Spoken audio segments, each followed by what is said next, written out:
प्रिय विद्यार्थियों, आज मैं आपको कक्षा 12वीं की हिंदी पाठ्य पुस्तक आरोह भाग 2 के काव्यखंड में विशेष स्थान प्राप्त तुलसीदास जी की कवितावली के उत्तरकांड से उद्धृत 2 कवित और 1 सवैये की व्याख्या समझाऊंगा।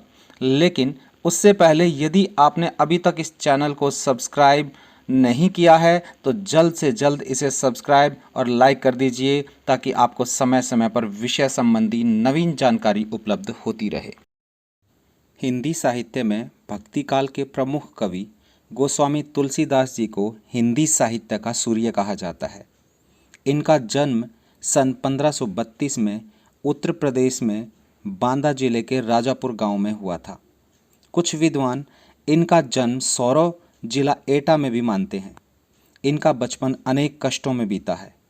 जीवन के प्रारंभिक वर्षों में ही ये अपने माता पिता से बिछुड़ गए थे। बाबा नरहरिदास की संगति में रहने के कारण इनका झुकाव राम भक्ति की ओर हुआ। इनकी ब्रज और अवधी दोनों भाषाओं पर विशेष पकड़ रही है। इनकी प्रमुख रचनाओं में रामचरितमानस, कवितावली, गीतावली, दोहावली, कृष्ण गीतावली, विनय पत्रिका आदि हैं। इनकी भक्ति दास्य भाव की भक्ति रही है, अर्थात इन्होंने स्वयं को भगवान राम का दास माना है। इनके आराध्य देव श्री राम रहे हैं, जो मानवीय मर्यादा और आदर्शों के प्रतीक हैं। प्रथम कवित के अंतर्गत तुलसीदास जी ने बताया है कि संसार के समस्त अच्छे बुरे कार्यों का आधार पेट की आग ही है। वे इसका समाधान राम रूपी बादल के कृपा रूपी जल में देखते हैं। इस प्रकार उनकी राम भक्ति पेट की आग बुझाने वाली और जीवन के यथार्थ संकटों का समाधान करने वाली है। प्रथम कवित में तुलसीदास जी ने अपने युग की सामाजिक स्थिति का यथार्थपरक चित्रण करते हुए कहा है, किस भी किसान कुल बनिक भिखारी भाट, चाकर चपल नट, चोर चार चेट की। सबसे पहले इन शब्दों के अर्थ देखिए। किस भी होता है धंधा अर्थात श्रमिक, किसान कुल किसान वर्ग, बनिक व्यापारी, भिखारी भीख मांगने वाला, भाट होते हैं राजाओं की प्रशंसा में गीत गाने वाले चारण कवि, चाकर सेवक, चपल नट कुशल कलाकार जो रस्सी बांधकर उस पर चलते हैं, चोर चोरी करने वाला, चार होता है दूत, चेटकी बाजीगर। तुलसीदास जी कहते हैं कि चाहे श्रमिक हो या किसान हो या व्यापारी हो जो व्यापार करते हैं, भिखारी जो भीख मांगते हैं, भाट जो राजाओं की प्रशंसा में गीत गाते हैं ऐसे चारण कवि, और किसी की सेवा करने वाले सेवक हों या कुशल कलाकार हों जो अपनी कलाकारी दिखाते हैं, चोरी करने वाला चोर हो या किसी की जानकारी दूसरों को देने वाला दूत हो या फिर बाजीगर हो, ये सभी व्यक्ति पेट की आग के लिए ही, पेट की भूख को शांत करने के लिए ही कार्य करते हैं। पेट को पढ़त और पेट के लिए ही व्यक्ति पढ़ाई करता है, अध्ययन करता है। गुण गढ़त विभिन्न तरह की कलाएं सीखते हैं ताकि उससे धनार्जन एकत्रित किया जा सके और पेट की भूख को शांत किया जा सके। चढ़त गिरी, पर्वतारोही भी अगर पर्वत पर चढ़ते हैं तो वो पैसा इकट्ठा करने के लिए, धन एकत्रित करने के लिए, जिससे अपने पेट की भूख को शांत किया जा सके। अटत गहन गन अहन अखेट की। अटत होता है घूमना, गहन गन घने जंगल में, अहन दिन भर, अखेट की शिकारी, शिकारी भी पूरे दिन घने जंगल में इसलिए घूमता है ताकि शिकार करके अपने पेट की भूख को शांत कर सके। ऊंचे नीचे कर्म, धर्म अधर्म करी, और व्यक्ति अच्छे बुरे कार्य, पाप पुण्य के कार्य भी पेट के कारण ही करता है, अर्थात ये पेट की आग ही है जो मनुष्य से इस प्रकार के दुष्कर्म करवाती है। पेट ही को पचत, पचत होता है मारना या शांत करना। पेट की भूख को शांत करने के लिए बेचत बेटा बेटकी, माता पिता अपने बेटा बेटी को बेचने के लिए भी विवश हो जाते हैं। और ये समाज की सबसे विडंबनामयी स्थिति रही होगी जब माता पिता ऐसा करने के लिए विवश होते हैं, मजबूर होते हैं। बुझाई एक राम घनश्याम ही ते।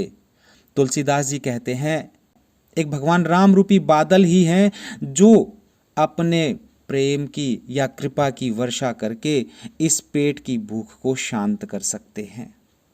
आगी बड़वा गीतें बड़ी है आगी पेट की, और ये जो पेट की आग है ये समुद्र की आग से भी बड़ी है, उसकी गहराई से भी बड़ी है, इसको नाप पाना अत्यंत कठिन है।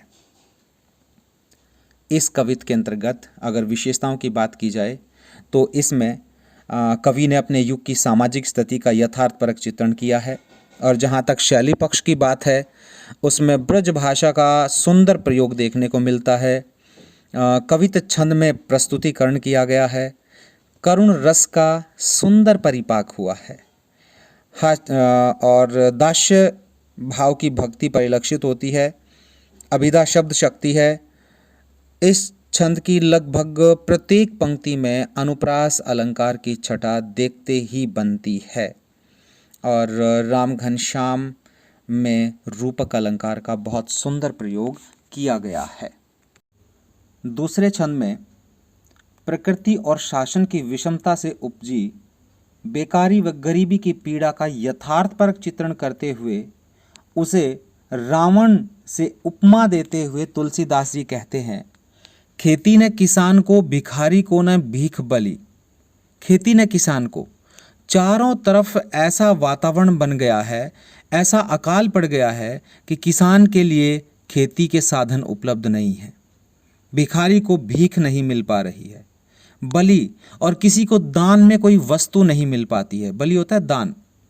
बनिक को बनिज, बनिक होता है व्यापारी और बनिज होता है व्यापार। व्यापारी को व्यापार करने के लिए साधन उपलब्ध नहीं है, न चाकर को चाकरी, और चाकर होता है नौकर, चाकरी होता है नौकरी, नौकर को कोई भी नौकरी उपलब्ध नहीं हो पा रही है। चारों तरफ ऐसी परिस्थिति बन गई है। जीविका विहीन लोग सिद्धमान सोच बस। जीविका विहीन लोग, जीविका विहीन होते हैं जो बेरोजगार होते हैं। सिद्धमान होता है दुखी, सोच बस चिंता में डूबे हुए हैं। समाज का प्रत्येक व्यक्ति बेरोजगारी के कारण दुखी है और चिंता में डूबा हुआ है। कहें एक एकन सो कहाँ जाई का करी। एक व्यक्ति दूसरे व्यक्ति से कह रहा है, बताओ भाई ऐसी परिस्थिति में हम कहाँ जाएं और क्या करें। वेदों पुराण कही, वेदों और पुराणों में भी ये बात कही गई है। लोकहूँ, लोकहूँ होता है समाज में, बिलोकियत देखा गया है, समाज में भी इस बात को देखा गया है। क्या? सांकरे, सांकरे होता है संकट सब पे, जब जब प्रत्येक जन पर संकट आए हैं, मुसीबत आई है। राम रावरे, रावरे होता है आपने कृपा करी। हे प्रभु राम, आपने इस सब व्यक्तियों पर अपनी कृपा दृष्टि बरसाई है और उनके दुख दूर किए हैं। दारिद दशानन, दारिद होता है दरिद्रता, गरीबी, दशानन रावण, दबाई दबाया धुनी संसार, और दीनबंधु होता है दुखियों पर कृपा करने वाले श्री राम। हे दुखियों पर कृपा करने वाले श्री राम, दारिद दशानन, इस दरिद्रता रूपी रावण ने संसार के प्रत्येक व्यक्ति को अपनी आगोश में दबा रखा है। प्रत्येक व्यक्ति इस गरीबी से त्रस्त है। ऐसी परिस्थिति में तुलसीदास जी कहते हैं, दुरित दहन देखी तुलसी आहा करी। तुलसीदास जी कह रहे हैं कि चारों तरफ प्रभु आहाकार मचा हुआ है। दुरित होता है पाप, दहन में तो दहन मैंने होता है नाश कर देना। हे प्रभु, आप ही इन पापों का सर्वनाश करने वाले हो, इन पापों से मुक्ति दिलाने वाले हो, अतः हम सभी को इस दरिद्रता रूपी रावण से मुक्ति दिला दीजिए। तीसरे सवैये में तुलसीदास जी ने भगवान श्री राम के अनन्य उपासक के हृदय में उत्पन्न भक्ति भावना और आत्मविश्वास का सजीव चित्रण किया है। भक्त इसी आत्मविश्वास के बल पर समाज में व्याप्त जात पात और धर्म के नाम पर भेदभाव जैसी बुराइयों का विरोध करने का साहस कर पाता है। इस प्रकार यहाँ पर भक्ति की रचनात्मक भूमिका का संकेत मिलता है, जो आज के भेदभाव मूलक सामाजिक राजनीतिक माहौल में अधिक प्रासंगिक है। कवि समाज में व्याप्त जातिवाद और धर्म का खंडन करते हुए कहते हैं, धूत कहो, अवधूत कहो, राजपूतू कहो, जोलाहा कहो को। कवि कहते हैं कि धूत होता है मक्कार या धूर्त, अवधूत होता है सन्यासी। आप मुझे मक्कार कह लीजिए या सन्यासी कह लीजिए, या फिर राजपूत जो अपने आप को उच्च जाति का समझते हैं राजपूत मान लीजिए। जुलाहा कहो को मैंने कोई मुझे जुलाहा कह लीजिए, जुलाहा निम्न जाति का माना जाता है। आप मुझे जो चाहे वो कह लीजिए, मुझे इससे कोई फर्क नहीं पड़ता, क्योंकि काहू की बेटी सो बेटा न ब्याहब विवाह करना। मुझे किसी की बेटी के साथ अपने बेटे का विवाह नहीं करना।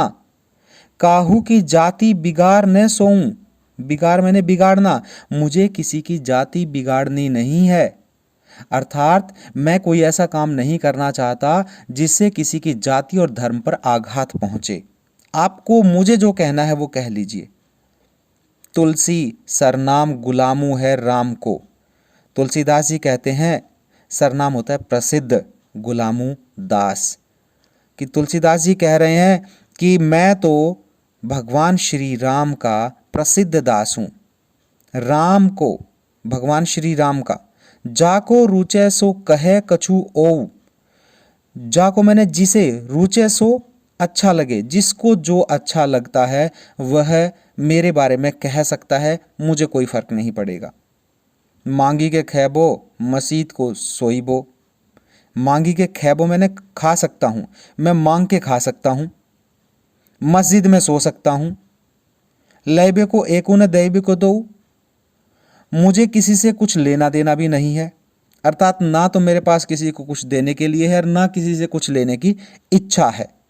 अतः मेरे बारे में जो कुछ कोई भी कहना चाहता है वह कह सकता है। कवि का यहाँ पर समाज से कोई संबंध नहीं है, वह भगवान श्री राम का समर्पित भक्त है। इसके अंतर्गत अगर विशेष की बात की जाए तो कवि ने समाज के आक्षेपों से दुखी है और उसने अपनी राम भक्ति को पूर्णतः स्पष्ट कर दिया है। यहाँ दास्य भक्ति का भाव चित्रित होता है। लैब को एकू न देव को दो मुहावरे का बहुत ही सुंदर प्रयोग किया गया है। सवैया छंद देखने को मिलता है और ब्रज भाषा का भी बहुत ही सुंदर प्रयोग यहाँ पर हुआ है।